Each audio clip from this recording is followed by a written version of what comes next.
कपिलो गजकर्णका लंबोदरश्च Victo विघ्ननाशो Vinayaka धूम्रके दुर्गणाध्यक्षो बालचंद्रो Gajanan द्वादशेतानि नामानि यावडे शृणुयादपि विद्यारंभे विवाहे च प्रवेशे निर्गमे तथा संग्रामे संकटे चैव विघ्नस्तस्य न जायते।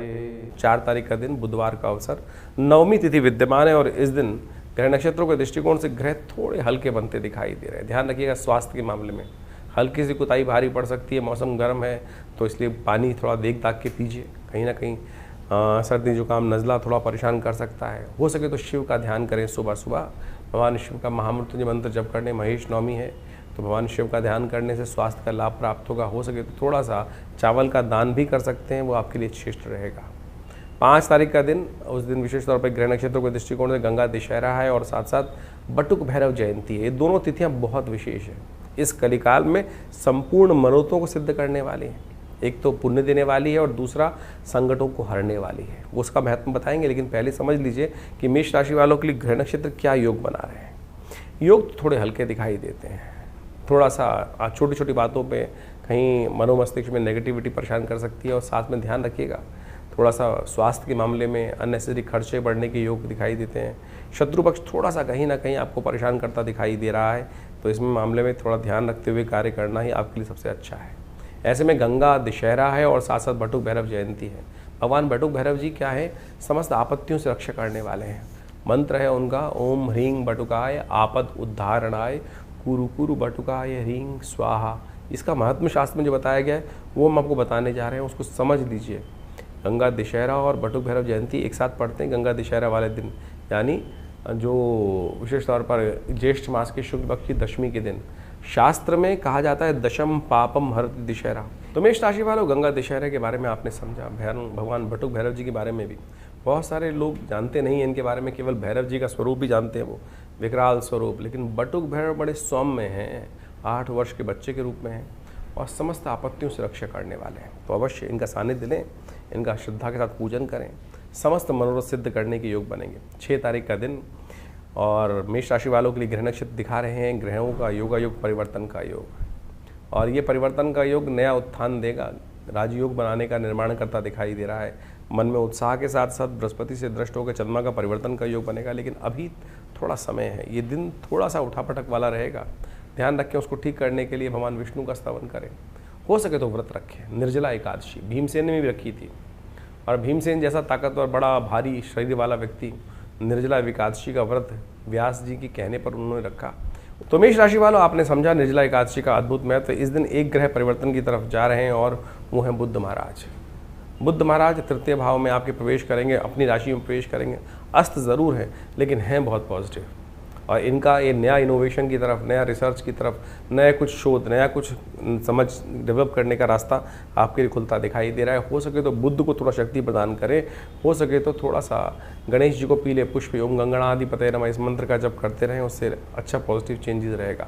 7 तारीख का दिन शनिवार का अवसर है। ग्रह परिवर्तन की तरफ जा चुके हैं, गज केसरी योग निर्माण हो चुका है रात्रि में चंद्रमा के प्रवेश के साथ साथ, और ये आपके लिए बहुत सुंदर योग बना रहा है। साथ साथ मंगल भी परिवर्तन की तरफ जा रहे हैं। मंगल का ये परिवर्तन आपकी राशि में, जो आपको थोड़े दिन से कई भाव ऐसा लग रहा था कि अकेले कब तक चलते रहेंगे, नया साथ मिलने के रास्ता बनेगा, बुद्धि से नया रास्ता मिलेगा। ग्रह नक्षत्रों के दृष्टिकोण से चीज़ें आपके लिए अच्छी बनती दिखाई दे रही हैं। इसके साथ साथ शनि भी अपने ही राशि में जाने के लिए सुंदर योग बना रहे हैं, और ऐसे में 12वें भाव में बैठकर अपने ही नक्षत्र में प्रवेश करने का योग बना रहे हैं। ये और ताकतवर हो जाएंगे और आपके रिजल्ट को ठोस कदम जो चलेंगे, जो आप बदलेंगे, वो ठोस कदम की तरफ आगे बढ़ते दिखाई देंगे। ऐसे में द्वादशी तिथि है, शनिवार का अवसर है, चंपक द्वादशी का योग बन रहा है। हो सके तो वानरों को केले डालने का प्रयास करें। शनि भी ठीक होंगे, मंगल भी ठीक होंगे और बहुत बढ़िया आपके लिए योग बन सकता है बढ़िया तरीके से। 8 तारीख रविवार का अवसर, इस दिन भी द्वादशी तिथि का योग बन रहा है। द्वादशी तिथि थोड़ी वृद्धि की तरफ है दिल्ली पंचांग के अनुसार से। उसके बाद त्रयोदशी का योग बन जाएगा, तो यानी इस दिन रवि प्रदोष का योग बन गया है। ग्रह नक्षत्रों के दृष्टिकोण से बृहस्पति महाराज पूरी तरह से दृष्टि प्राप्त कर कर वो आपके लिए योग अच्छा बनाते दिखाई दे रहे हैं, और बड़े लोगों से लाभ प्राप्ति के योग बनते दिखाई दे रहे हैं। इस समय ग्रह परिवर्तन की तरफ जा चुके हैं। हो सकता है कि विदेश से भी बड़े लोगों से अपने कुछ और लोगों से भी आपको रास्ता बनता दिखाई देगा। राहु आपके लिए सबसे बेस्ट जगह चले गए हैं और ये आपकी समस्त आपत्तियों से रक्षा करने का योग बनाते दिखाई दे रहे हैं। तो इसलिए थोड़ा राहु का मंत्र जप कर लें, हो सके तो थोड़ा सा बिल्लियों को दूध डाल दें, मूली का दान कर दें। ये सब उपाय लगातार आप करेंगे तो आपके लिए बहुत अच्छा योग बनता दिखाई देगा। इस दिन रवि प्रदोष है। शाम के समय भगवान शिव का विशेष तौर पर गंगा जल के द्वारा अभिषेक करने का प्रयास करें, या आपके बहुत अच्छे योग बनेंगे, लाभ के योग बनेंगे। रविवार के दिन एक और परिवर्तन हो रहा है। सुबह सुबह सूर्य जो है रोहिणी की नक्षत्र से निकलकर मृगशिरा नक्षत्र में प्रवेश करेंगे। नवतपा, जिस प्रकार से सूर्य रोहिणी नक्षत्र में आते हैं तो भयंकर तपते हैं, अब उसमें कहीं ना कहीं परिवर्तन का योग बन रहा है। मंगल के नक्षत्र मृगशिरा नक्षत्र में सुबह 7 बजे के आसपास प्रवेश कर लेंगे तो धीरे धीरे सूर्य का ताप भी कम होने के योग बनते दिखाई देंगे। 9 तारीख सोमवार का अवसर, त्रयोदशी तिथि उदया तिथि के रूप में विद्यमान है। चंद्रमा परिवर्तन की तरफ जा रहे हैं, साथ साथ बुध राहु के नक्षत्र में प्रवेश कर रहे हैं। सर्वार्थ सिद्ध योग का निर्माण हो रहा है। ओवरऑल मिलाकर आपके लिए दिन अच्छा दिखाई देता है। नो डाउट चंद्रमा थोड़े से कमज़ोर जरूर हैं, लेकिन वो दृष्टि प्राप्त करवा रहे हैं मंगल से, वो आपके लिए अच्छा रहेगा। लेकिन फिर भी मन थोड़ा सा कई छोटी छोटी बातों में कहीं ना कहीं परेशान होता दिखाई दे रहा है। तो ऐसे में थोड़ा उपाय करने का आप प्रयास करेंगे तो अच्छा रहेगा। थोड़ा सा हो सके तो दूध का दान करने का प्रयास करें। ये दूध का दान, खीर का दान, दूध के द्वारा भगवान शिव का अभिषेक, ये सब करने से कहीं ना कहीं चंद्रमा को शक्ति मिलेगी और मनोमस्तिष्क में पॉजिटिविटी उदय होने के योग बनेंगे। 10 तारीख मंगलवार का दिन, चतुर्दशी तिथि है और ऐसे में अंतिम बुढ़वा मंगल का योग बन रहा है। ग्रह नक्षत्रों के दृष्टिकोण से थोड़ी सी ताकत की ज़रूरत है और ऐसे में सब कुछ डिपेंड करता है मंगल के ऊपर। और अंतिम बुढ़वा में इस बार जेठ के महीने में 5 मंगलवार का योग बना, 5 बुधवार का भी योग बना। एक तरह से 5 मंगलवार अनिष्टकारी हैं, 5 बुधवार श्रेष्ठ हैं। तो ये कहीं ना कहीं समृद्धि की तरफ ले जाते हैं, लेकिन 5 मंगल कहीं ना कहीं कष्ट भी देते हैं। तो आपने पूरी तरह से पूरे विश्व में देखा होगा कि कहीं ना कहीं जहाँ झगड़े हुए वहीं कहीं ना कहीं समृद्धि का योग भी बना। तो ऐसे में ये योग आपके लिए भी अच्छा बन रहा है। ऐसे में जाते हुए बुढ़वा मंगल 1 साल बाद ये योग बनेगा बड़े मंगल में, तो हनुमान जी की सुंदर आराधना करें। हमने विवेकानंद योगाश्रम में इस दिन विशेष तौर पर बड़ा यज्ञ रखा है और बुद्ध भी उदय होने जा रहे हैं इस दिन। बुद्ध का उदय होना बहुत शक्ति संपन्न होकर आपके लिए लाभ का रास्ता प्रशस्त करता दिखाई दे रहा है। विचारों में नई शक्ति आती दिखाई दे रही है, तो उसका लाभ लें। हनुमान जी को भी थोड़ा प्रसन्न करें। हमने विवेकानंद योगाश्रम में अंतिम बुढ़वा मंगल पर हनुमान जी का यज्ञ और साथ में सुंदरकांड का पाठ रखा है। आप इसमें श्रद्धा के साथ भाग लें। नहीं ले पा रहे हैं तो कम से कम अपने नाम से उस घर में या तो घर में पाठ करें, नहीं करा सकते हैं तो आश्रम पर भी उसकी व्यवस्था है। जुड़ेंगे तो लाभ ही होगा। जो ज्योतिष का ग्रह योग आपने अभी समझा, किस प्रकार से ज्येष्ठ के अंतिम भाग में, ज्येष्ठ मास के अंतिम भाग में जो ग्रहों का योग बन रहा है, विभिन्न परिवर्तन के योग बने इस ज्येष्ठ के मास में। यानी अगर ज्योतिष के दृष्टिकोण से आप देखें कि शनि को छोड़कर बाकी समस्त ग्रह अपनी अपनी राशि से परिवर्तन का योग इस ज्येष्ठ के महीने में बना चुके हैं और इन सब का प्रभाव आपकी जन्मपत्री के अनुसार से आपके जीवन पर गोचर का प्रभाव अवश्य हो रहा होगा। और उस प्रभाव को यदि समझा सकता है, कोई समझ सकता है, तो ज्योतिष की गणना के द्वारा ही समझा जा सकता है। इस समय की चाल को समझना ही सबसे बड़ा महत्वपूर्ण है। देखिए, ये वैज्ञानिक युग है, इसके अंदर कुछ भी हम जो भी कार्य करते हैं उसको एनालाइज कर लें, समझ लें क्या कुछ प्रभाव कर रहे हैं, क्या करने से क्या प्रभाव उत्पन्न होगा, उसको अच्छे से एनालाइज किया जा सकता है। आधुनिक विज्ञान ने यही समझाने का प्रयास किया और ज्योतिष विज्ञान भी आधुनिक विज्ञान के साथ साथ उन दैविक योगों को आपके मत में, आपकी मति में, आपकी बुद्धि में डालने का प्रयास करता आया है कि क्या ग्रहों का प्रभाव किस प्रकार से आगे आने वाले समय में होने वाला है। और उसको समझकर जो बुद्धिमान व्यक्ति उसका लाभ उठाने का प्रयास करते हैं वो जीवन में सफलता को प्राप्त कर लेते हैं। भ्रांति करने वाले, अनेक प्रकार से कटाक्ष करने वाले इस संसार में सदा हैं, सदा रहेंगे ही। कई लोगों की भ्रांति हर क्षेत्र में होती है। वैज्ञानिक तरक्की हो रही है तो क्यों हो रही है, उसका क्या लाभ है, क्यों करनी है, किस प्रकार से करनी है। गाड़ी आई तो क्यों आई, विमान बने तो क्यों बने, दवाइयाँ बनी तो क्यों बनी, किस प्रकार के कटाक्ष लोग करते रहेंगे। जिन्होंने कहा कहना है, कुछ ना कुछ कटाक्ष निकालना है, कुतर्क करना है, वो करते रहेंगे। बुद्धिमान व्यक्ति उन कुतर्कों पे ध्यान नहीं देते और अपनी आगे गति बढ़ाने के लिए जीवन में हर प्रकार से सद्मार्गों पर चलने का यथाउचित भाव से प्रयास करते हैं। ज्योतिष का मत अनादिकाल से भारतीय संस्कृति में रहा है और वो प्रत्यक्ष रूप से बिल्कुल सही है। उसका प्रभाव समझने के लिए बहुत चीज़ों को समझना चाहिए। और ज्योतिष के आचार्यों ने अनादिकाल से इस सुंदर व्यवस्था को, विज्ञान को जिस प्रकार से बनाया है, उसके जो गणित के भाग हैं वो आज भी बिल्कुल जो सटीक गणनाओं के अनुसार से निकलते हैं। सोचें कि अनादिकाल में जिस प्रकार से हमारे ऋषि मुनियों ने केवल गणित के सूत्रों को लगाकर उन व्यवस्थाओं को, आकाशीय मंडल में घटने वाले उस योग को उन गणित की गणनाओं के माध्यम से जो कागजों पे उतारा, वो बिल्कुल आज भी प्रत्यक्ष रूप से 100% सत्य निकलता है। इसको भी आपको आश्चर्य के तौर पे स्वीकार करना चाहिए। तो फिर कैसे विज्ञान नहीं है? तो तथाकथित तौर पर बहुत सारे लोग अनेक प्रकार से आपके मनोमस्तिष्क में विडंबनाएं उत्पन्न करने का प्रयास करेंगे। बुद्धिमान व्यक्ति अपने जीवन को सही राह पर डालने के लिए इस विज्ञान का लाभ लें और उससे, हाँ, कई बार ऐसी समस्या हो जाती है कि हम कई प्रकार से भ्रांति में फंस जाते हैं।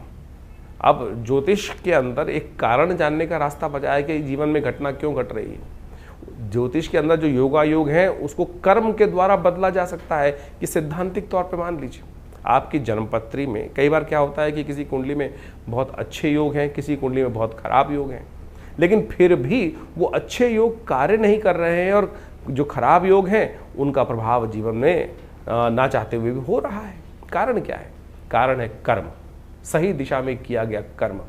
यदि देखिए आपकी जन्मपत्री जो है वो पूर्व अर्जित कर्मों के अनुसार का कर्मों का लेखा जोखा है। जैसे आपने एक वर्ष में कार्य किया, उसके अंत में एक बैलेंस शीट बनाई और उस बैलेंस शीट के अनुसार से जो भी आपका लेखा जोखा कार्य किया गया उसका पूरा प्रभाव वहाँ दिखाई दे जाता है। बुद्धिमान सीए जो होंगे, ऑडिटर होंगे, उसको देख के समझ जाएंगे कि इस व्यक्ति ने किस प्रकार का, इस कंपनी ने कैसा कार्य किया है और आगे आने वाले में कंपनी किस प्रकार का कार्य करने के लिए रास्ता अपना सकती है। लेकिन यदि आने वाले समय में उस कंपनी ने, उस व्यक्ति ने कार्य ही नहीं किया, कर्म ही नहीं किया, सोया रहा या नुकसान के सौदे कर लिए, तो फिर क्या उसकी बैलेंस शीट, पूर्व की बैलेंस शीट जो है उसके ऊपर कोई चीज़ें इस प्रकार से दायित्व तो डाल सकते हैं।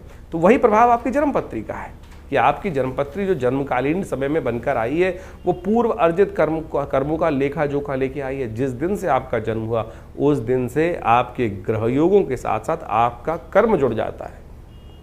आप कर्म किस दिशा में कर रहे हैं? यदि सदकर्म कर रहे हैं तो वो पुण्यों का भाव से आपके शुभ कर्म जो है वो आगे आकर आपके जीवन में सुख का पदार्पण कर देंगे। और यदि शुभ कर्म नहीं कर रहे हो, अशुभ कर रहे हो जन्म के बाद से, तो समझ लो फिर वो जो पाप प्रवृत्ति व्यक्ति की है वो कहीं ना कहीं कष्ट देने के योग बना लेती है। ये तो सिद्धांतिक तौर पे हम इस सिद्धांत को समझाने का प्रयास कर रहे हैं कि जो लोग समझते हैं कि डेस्टिनी डिफाइंड है, ऐसा नहीं है। चेंज कर सकते हैं आप अपने कर्मानुसार। तो ज्योतिष का ये प्रत्यक्ष प्रभाव, कई लोग सरेंडर कर देते हैं कि अगर मेरी कुंडली में दरिद्र योग है तो मैं दरिद्र ही रहूँगा। ऐसा नहीं है भाई। दरिद्र योग है तो उसको परिवर्तन कर कर आप उसको शुभ योग बना सकते हो। और अगर राजयोग है और आप कर्म नहीं करोगे, सोए रहोगे, शुभ उसका लाभ लेने का प्रयास नहीं करोगे, अशुभ कर्म करते रहोगे, तो फिर वो राजयोग सब समाप्त भी हो जाएगा। शुभ योग, धन का योग समाप्त भी हो जाएगा, छन्नी भी बन जाएगा। तो ये आपको सही रूप से समझ लेना चाहिए कि ये सब कर्म का खेल है और कर्म के साथ आपका हर चीज़ जुड़ा हुआ है। शास्त्र में कहा गया ना, अवश्यमेव भोक्तव्यम कृतम कर्म शुभाशुभम। तो इसको हमें सत्य रूप से समझ लेना चाहिए। और अनेक प्रकार से रास्तों को समझाने के लिए शास्त्र में विभिन्न प्रकार के माध्यमों से उन सब सिद्धांतों को समझाया जाता है। और हम समझें कई बार कुंडली के अंदर बड़े प्रकार के दरिद्र योग बने हुए हैं, केमुद्रम योग हैं। लोग चाहते हैं, बड़ी विचित्र स्थिति है कि ज्योतिषी के पास आके लोग किसी भी विज्ञान पे जाते हैं, चमत्कार की बात करते हैं कि चमत्कार कर दीजिए बस कुछ। अरे भाई, चमत्कार नाम की चीज़ इस संसार में कुछ नहीं होती है। अगर आप चमत्कार ज़्यादा बात करोगे तो बहुत सारे लोग, हर शाख पे इतने शातिर लोग बैठे हैं, वो कहीं ना कहीं आपको कष्ट में डालने के योग बना देंगे। तो इसलिए सबसे पहले अपने मस्तिष्क से, अपने विचारों से इस बात को हटा दीजिए कि चमत्कार कोई कर सकता है। सिद्धांतिक तौर पे कार्य किया जा सकता है, सिद्धांतिक तौर पे आपको कार्य समझा जा सकता है। हर चीज़ का प्रभाव है, क्या वो नग है, क्या वो मंत्र है, क्या वो दान है, क्या वो पुण्य है, किसी प्रकार से औषधि का उपयोग है, हर चीज़ का कहीं ना कहीं एक वैज्ञानिक विश्लेषण है। सिद्धांतिक तौर पे उसको समझा जा सकता है कि कैसे कार्य किया। अब इस कार्य को समझने में किसी को दिक्कत हो तो वो उसको चमत्कार का नाम दे देता है। तो इसलिए इस बात को सही समझ लें कि चमत्कार नाम की कोई चीज़ होती नहीं है। जिस चीज़ का वैज्ञानिक विश्लेषण हमको समझ में नहीं आ रहा है, प्रोसेस समझ में नहीं आ रहा है, तो हम उसको तथाकथित तौर पे चमत्कार की गणना में ला के खड़े कर देते हैं। तो इस तरह से आप अपने ग्रहों को सही से समझें। तो ज्येष्ठ का महीना जो हमने आपके समक्ष रखा, ये बहुत पुण्य आने वाला महीना है। इसमें निर्जला एकादशी, इस शास्त्र में कहा गया है कि केवल एक जल का दान, आपके धन के नहीं, जल का दान कहा गया। सोचें, जल तो यथेच्छ मात्रा में अभी तो संसार में व्याप्त है, लोटा भरो और एक जल का दान दे दो, वही सबसे श्रेष्ठ दान कहा गया है। निर्जला एकादशी का सुंदर व्रत इस एकादशी इन ज्येष्ठ के मास में आता है। गंगा का पदार्पण इस ज्येष्ठ के मास में हुआ, जिसे गंगा दशहरा कहा जाता है। दशम पापम हरति दशहरा, केवल एक डुबकी मात्र उस गंगा जल में ले लेने से आपके समस्त अनेक कर्मों में किए गए जो कर्म हैं, दशम पापम हरति दशहरा, यानी समस्त पापों से निवृत्ति का मार्ग ये दशहरा केवल जल से स्नान करने से प्राप्त हो जाता है। तो सोचें कितना सुंदर भारतीय संस्कृति ने अपने शास्त्रों के माध्यम से उस सिद्धांत, जीवन के रहस्य को समझाने का प्रयास किया है। लेकिन हम तथाकथित तौर पर केवल हर चीज़ में विद्वत जनों को गाली देने का काम करते रहते हैं कि नहीं, जो इस प्रकार से हमारे सनातन के लोगों ने, आचार्यों ने कहीं ना कहीं गोरख धंधा बना दिया, ये कर दिया, वो कर दिया। तो इस बात को, भ्रांति को हटाने का प्रयास करें, अपने संस्कृति के प्रति उलाहना ना दें। हमने संस्कृति के प्रति क्या किया वो समझने का प्रयास करना है हमको, तो वो अच्छा रहेगा। संस्कृति तो बड़ी सुंदर है, परिष्कृत है, सुंदर है, सुनियोजित है, सुसज्जित है, तो हम उसको सुंदर रूप से अपनाने का प्रयास यदि कर लें तो बहुत अच्छा रहेगा। तो आप हमारे शास्त्र मतों को, हम अपने अनेक कथाओं के माध्यम से इन समस्त ज्योतिष के रहस्यों को आपके समक्ष रखने का प्रयास करते हैं, वैदिक कथाओं के माध्यम से उनको समझाने का प्रयास करते हैं। यदि आप इन सब सिद्धांतों को समझ लें तो आपको पूर्ण रूप से अपनी संस्कृति के प्रति विश्वास भी जगेगा, श्रद्धा भी जगेगी, और उससे आप जानकर अपने आप को भी अच्छा लाभ देंगे और हमारे समाज को भी लाभ देंगे। तो ज्योतिष विज्ञान के द्वारा इन समस्त सिद्धांतों को समझ लीजिए और अपनी जन्मपत्री को अच्छे से समझिए। अपनी जन्मपत्री के अनुसार से चीज़ों को समझते हुए अपने जीवन के फील्ड को समझने का प्रयास करें, किस क्षेत्र में कार्य कर रहे हैं। कई बार क्या होता है, हम जीवन में कौन से क्षेत्र के कार्य करने आए थे और कहाँ भटक जाते हैं। बचपन से ही, बाल्यकाल से ही हमको अपने जीवन के लक्ष्य को समझना चाहिए कि मैं किस चीज़ के लिए बना हूँ, मैं कौन से कार्य करने के लिए। नहीं तो क्या होता है, जीवन में व्यक्ति भटकता रहता है और फिर जाके 40-50 साल बाद उसको एक दिशा प्राप्त होती है। और यदि सही से कोई आचार्य मिल जाए, ज्ञानवान व्यक्ति मिल जाए, तो पहले से बता देगा भाई इस रास्ते पे चल रहे, तो इसके द्वारा सुंदर रूप से रास्ता बन जाएगा और कहाँ प्राप्ति के योग बन जाएंगे। देखिए आचार्य चाणक्य ने किस प्रकार से चंद्रगुप्त को ढूंढा और उसको लगाया, और कहाँ एक गडरी के घर में पैदा हुआ लड़का उस इतने बड़े साम्राज्य का अधिपति बना। तो इसलिए ये ज्योतिष के मत के अनुसार से, आचार्यों के मत के अनुसार से, उनके आशीर्वाद से हमें चलने का प्रयास करना चाहिए। और ये समस्त विज्ञान जो है, भारतीय संस्कृति का विज्ञान अपने आप में बहुत सुंदर है, और उसी का प्रतिपादन हम लोगों ने अपने विवेकानंद योगाश्रम में अनेक वर्षों से यहाँ शोध के द्वारा करने का प्रयास किया। हमारे आश्रम के द्वारा सद्गुरु आचार्य श्री केशव देव जी के सानिध्य में रह के बहुत सारे विज्ञानों पर शोध किया गया, योग के ऊपर, मुद्राओं के ऊपर, मंत्र विज्ञान के ऊपर, यज्ञ विज्ञान के ऊपर, और सहस्त्रों किताबें, मतलब करीब 100 के करीब किताबें हमारे संस्थान के द्वारा से प्रकाशित की गई हैं। बहुत सारे अनुसंधान कार्य चलते हैं। तो आप भी विभिन्न समय पर विभिन्न यज्ञों इत्यादि में जो हम आपको सूचना देते रहते हैं, और उसके बारे में आप आकर जुड़ सकते हैं। और विभिन्न रूप से आश्रम की जो गतिविधियाँ हैं, अस्पताल है, मंदिर है, और साथ साथ यज्ञ इत्यादि की जो कर्म है, उनमें सब में जुड़कर लाभ लें। आपके जीवन में कल्याण का मार्ग प्रशस्त होगा। धन्यवाद।